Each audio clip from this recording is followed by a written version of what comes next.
Bismillahirrahmanirrahim.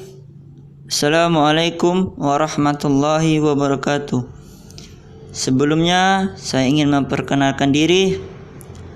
Nama saya Muhammad Rashid Saputra, NIM 12009042. Saya ingin menjelaskan dua hal. Yang pertama, ejaan bahasa Indonesia yang disempurnakan EYD tahun 1972 sampai 2015. Yang kedua, ejaan bahasa Indonesia atau EBI 2015. Yang pertama, saya ingin menjelaskan tentang ejaan bahasa Indonesia yang disempurnakan EYD tahun 1972 sampai 2015. Ejaan ini diresmikan pada tanggal 17 Agustus 1972 berdasarkan putusan Presiden nomor 57 tahun 1972 oleh Presiden Republik Indonesia Soeharto.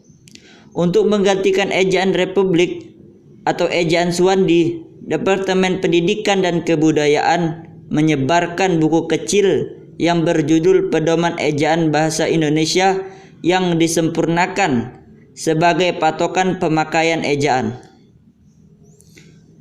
Panitia Pengembangan Bahasa Indonesia, Departemen Pendidikan dan Kebudayaan yang dibentuk oleh Menteri Pendidikan dan Kebudayaan dengan surat keputusan tanggal 12 Oktober 1972 nomor 156/P/1972 menyusun buku pedoman umum yang berisi pemaparan kaidah ejaan yang lebih luas.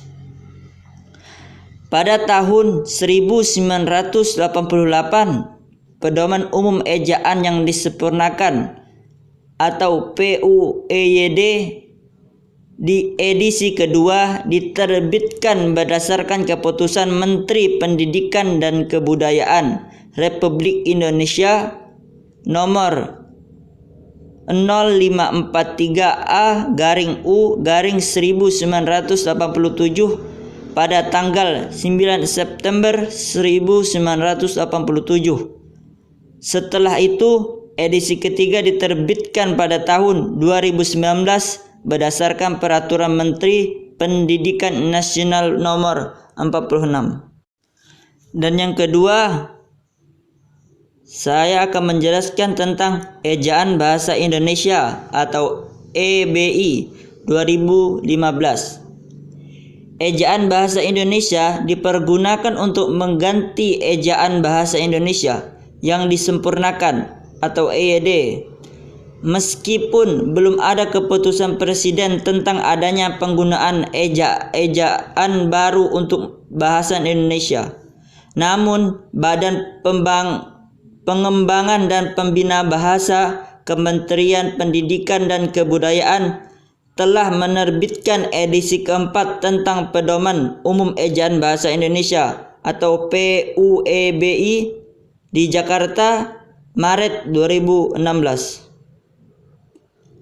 Pedoman Umum Ejaan Bahasa Indonesia atau PUEBI ini disusun berdasarkan Peraturan Menteri Pendidikan dan Kebudayaan Republik Indonesia nomor 50 tahun 2015 yang diterbitkan pada tanggal 26 November 2015 tentang Pedoman Umum Ejaan Bahasa Indonesia, serta untuk menyempurnakan Pedoman Umum Ejaan Bahasa Indonesia yang disempurnakan atau PUEYD edisi ketiga. Pedoman ini diharap dapat mengakomodasi perkembangan bahasa Indonesia yang makin pesat.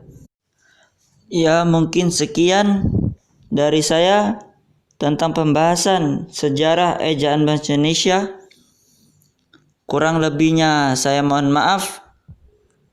Jika ada kekurangan Jika ada kesalahan dan kekurangan, itu datangnya dari daya pribadi, dan jika ada kebenaran, itu datangnya hanya semata oleh Allah Subhanahu wa taala. Cukup sekian. Wassalamualaikum warahmatullahi wabarakatuh.